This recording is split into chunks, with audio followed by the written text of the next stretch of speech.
समानांतर क्रम संयोजन में तुल्य धारिता Cp लिखते हैं।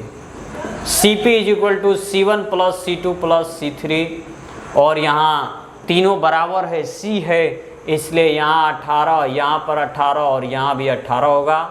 इस तरह से Cp इज इक्वल टू माना जाएगा 18 दूना 36, 18 यही 54, यानी 54 माइक्रो फैराड।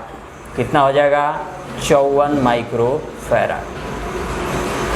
तो ये हमारा क्वेश्चन हो गया। 12 नंबर क्वेश्चन तक बना लिया हम लोग। नोट करेंगे आप 12 नंबर क्वेश्चन बढ़िया तरीके से नोट कर लेंगे। इसके बाद हम चलते हैं 13 नंबर क्वेश्चन की ओर।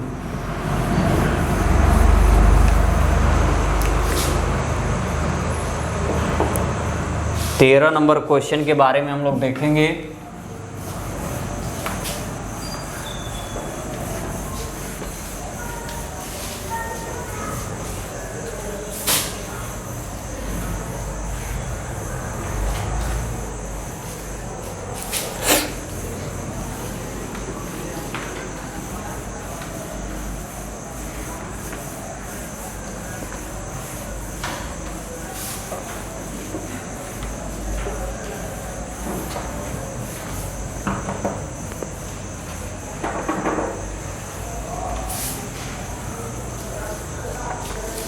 आइए 13 नंबर क्वेश्चन देखते हैं हम लोग।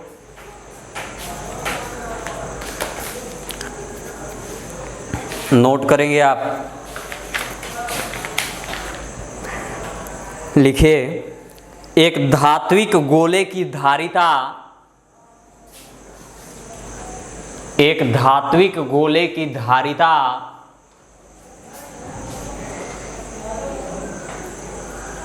1.0 माइक्रो फैराड है।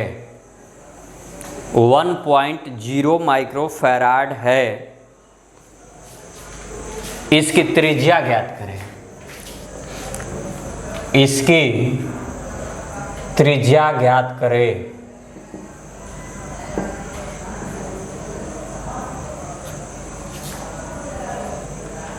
इसकी त्रिज्या ज्ञात करें। चलिए देखते हैं। 1.0 माइक्रो फैराड दिया है। 1.0 यानी 0 से कोई लेन देन नहीं है। 1 माइक्रो यानी 10 गुणे 10 के पावर 1 गुणे 10 के पावर -6 फैराड हो जाएगा। और हमें निकालना है उसकी त्रिज्या, यानी गोला की त्रिज्या निकालना है। इसके लिए ऑप्शन दिया गया है। पहला है 9 किलोमीटर, 10 किलोमीटर। आपको ऑप्शन यहाँ दिखाते हैं। 9 किलोमीटर। दूसरा ऑप्शन दिया है 10 किलोमीटर। तीसरा ऑप्शन दिया है 11.1 किलोमीटर। और चौथा ऑप्शन दिया गया है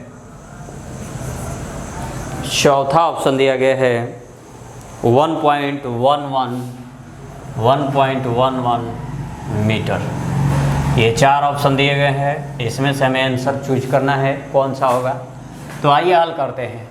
C इज इक्वल टू 1 गुणे 10 के पावर -6 फैराड है। R का मान निकालना है। तो गोला की धारिता के लिए सूत्र आता है C is equal to 4πε0 into capital R। C का मान दिया है 10 के पावर -6। 4πε0 का मान होता है 1/9 गुणे 10 के पावर -9 और कैपिटल R। कैपिटल R का मान निकालना है। त्रिज्या गुणा करेंगे। ये 9 यहाँ आएगा तो 9 गुणे 10 के पावर -6 बराबर 10 के पावर -9 इंटू R। ये 10 के पावर -9 इसके बट्टा में आएगा। 9 गुणे 10 के पावर -6 बटा में 10 के पावर -9 बराबर कैपिटल R। ये -9 अंश से जब हर में जाएगा तो +9 होगा, यानी 9 गुणे 10 के पावर -6 + 9 बराबर कैपिटल R। यानी कि R इज इक्वल टू 9 गुणे 10 के पावर 3। 9 गुणे 10 के पावर 3 मीटर होगा।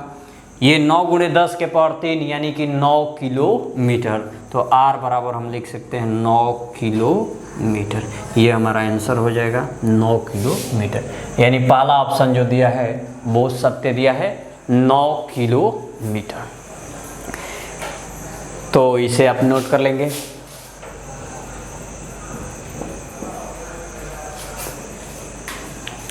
अगला क्वेश्चन 14 नंबर आप नोट करेंगे। क्वेश्चन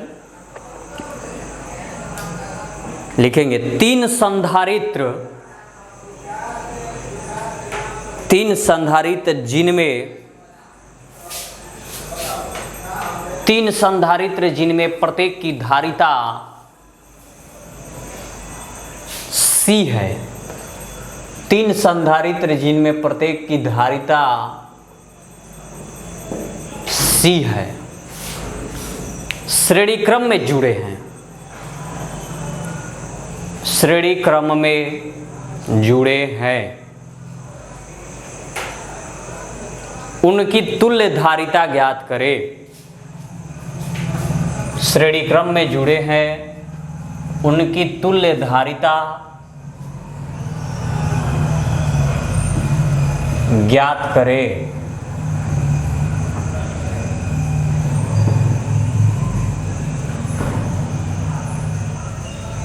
देख रहे हैं आप, तीनों संधारित्रों की धारिताएं C है और श्रेणी क्रम संयोजन में है।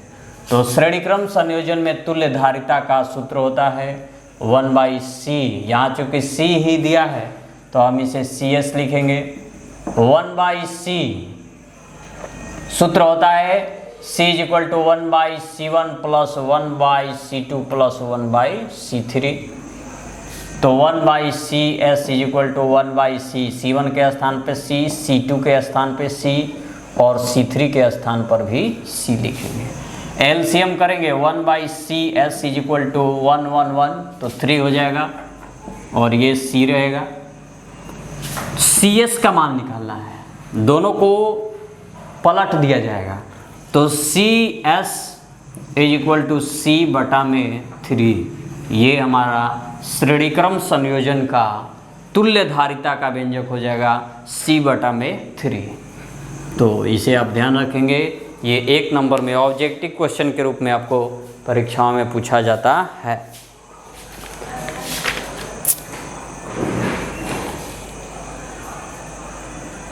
इसके बाद आप नोट करेंगे, अगला क्वेश्चन होगा हमारा 15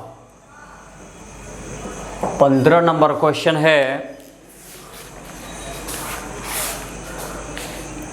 लिखिए, पारे की 8 समान गोलीय बूंदें, पारे की 8 समान गोलीय बूंदें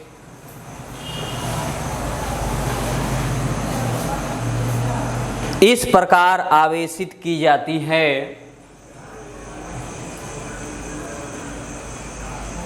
इस प्रकार आवेशित की जाती है कि इस प्रकार आवेशित की जाती है कि उनमें से प्रत्येक पर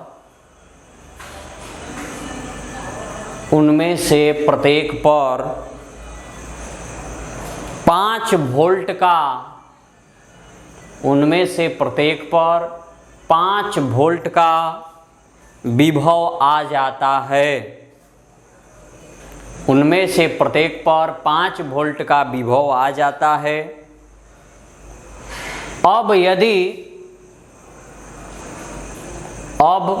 यदि इन बूंदों को मिलाकर, अब यदि इन बूंदों को मिलाकर एक बड़ी गोलीय बूंद, एक बड़ी गोलीय बूंद बना दी जाए, एक बड़ी गोलीय बूंद बना दी जाए तो उसका विभव कितना होगा? एक बड़ी गोलीय बूंद बना दी जाए तो उसका विभव कितना होगा? उसका विभव कितना होगा? तो आइए देखते हैं। देखिए, प्रश्न दिया गया है, प्रश्न को पहले समझ लीजिए। पारे की 8 छोटे छोटे एक समान बूंद है और इन 8 बूंदों में से प्रत्येक बूंद पर 5 वोल्ट का विभव दिया गया है, 5 वोल्ट विभव मौजूद है। पूछा गया है कि अगर 8 बूंदों को एक साथ समाहित कर दिया जाए, एक में मिला दिया जाए, तो एक बड़ा बूंद तैयार होगा। उस बड़े बूंद का विभव क्या होगा? तो देखिए, सबसे पहले हमें लिखना होगा कि पारे के बूंद की संख्या, पारे के बूंद की संख्या बराबर 8। पारे के बूंद की संख्या कितना है? 8। छोटी बूंद, छोटी बूंद की त्रिज्या स्मॉल आर, छोटी बूंद की त्रिज्या स्मॉल आर। बड़ी बूंद, बड़ी बूंद की त्रिज्या